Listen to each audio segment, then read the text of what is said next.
Welcome to problem 4. As you can see, I have left a note the first time I work on this problem to my future self, which is now looking at it. So this is a slightly different feeling to being talked to by people 100 or more years old who's written books. But, well, let's get started. We have to show that it determines an elliptic curve, and an elliptic curve, one of the points is that one of the part of the definitions is that all points on the curve are regular.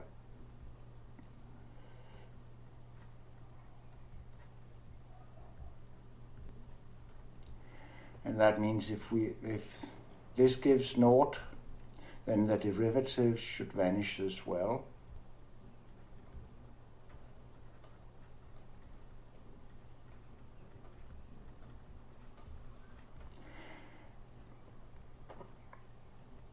Of course, if p equals either 2 or 3, then one of them vanishes, and the other one can be naught.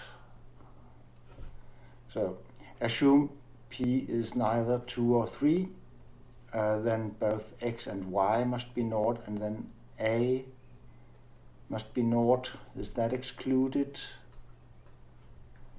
We must exclude that a vanishes, of course. Now the next thing is this a. I took for granted that it was lying in K. We're not sure it does. If A is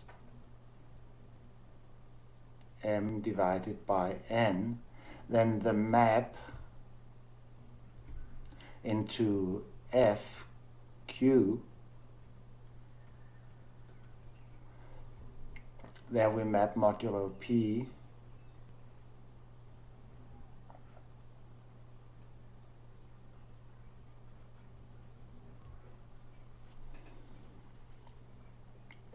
and if P divides N, then it doesn't map into FQ. That wasn't nice. I hope you understand it from what I've said. Well, what's wrong if P divides M? Oh, then A becomes zeros. That's where we got the non-vanishing of A, that comes into play, that P must not divide M. So that was part 1. And that it has Q plus 1 FQ points if Q is equivalent to 2 modulo 3.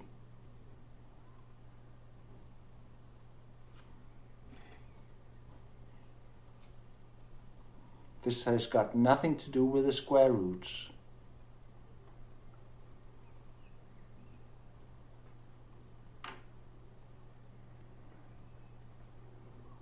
So, x to the third, so it may be this guy if we isolate x. So this was part A, part B.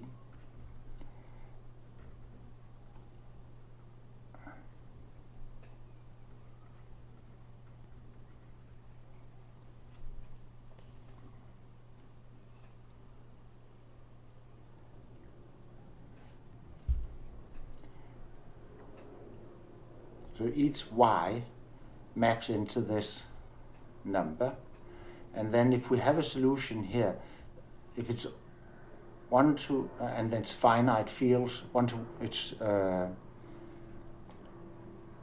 injection, what is it called, it's 1-to-1.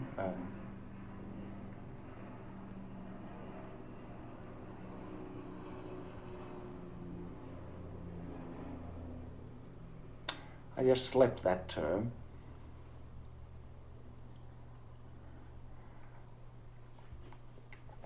Then it's also onto. So let's see if we can, what happens if there is a solution. No, that's if two have the same. So let's try that. So we define a map, do that up here. And then assume f of x equals f of y, and then we need to prove that x equals y.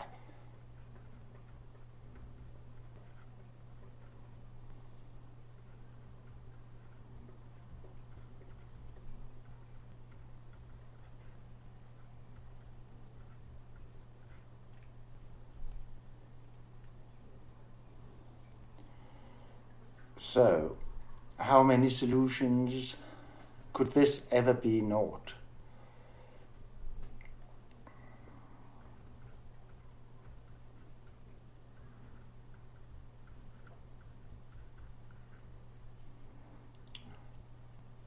Let's look at the discriminant. Take it as an equation of x.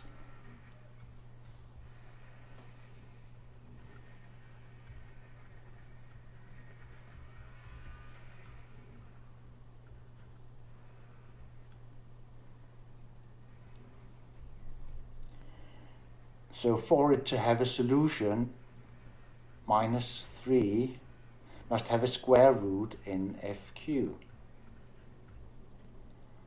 Therefore, we do the Jacobi symbol.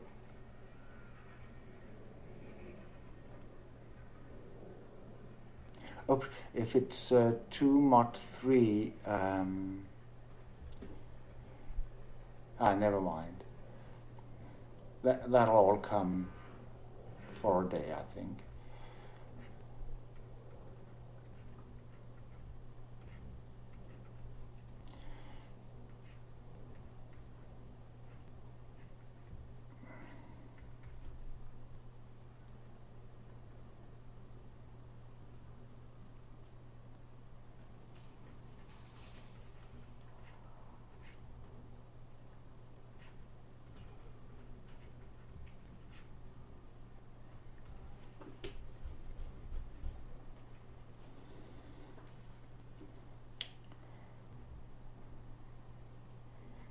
Oh, if P is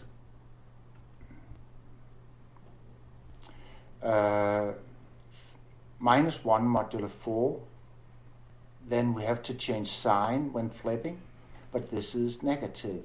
If P equals plus 1 modulo 4, then we don't need to change sign, and this is positive. So we can just flip them.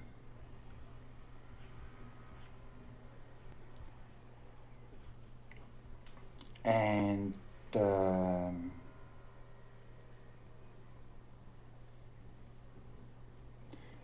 P modulo, and then we have to check. Now we know the square roots, or the squares modulo 3, plus minus 1 squared gives unity. So that means that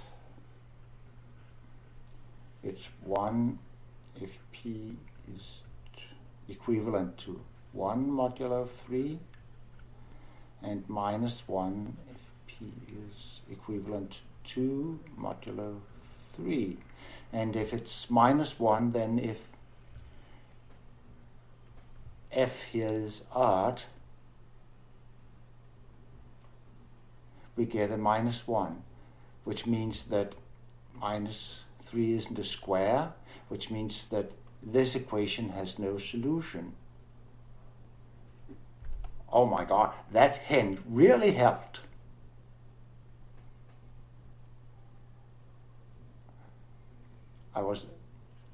That would have taken ages before I began thinking how mod 3 could come into the picture. That gives away part of the method we have to use, but I didn't have any idea how to use it. This, however, was better. All right. So that was a quickie.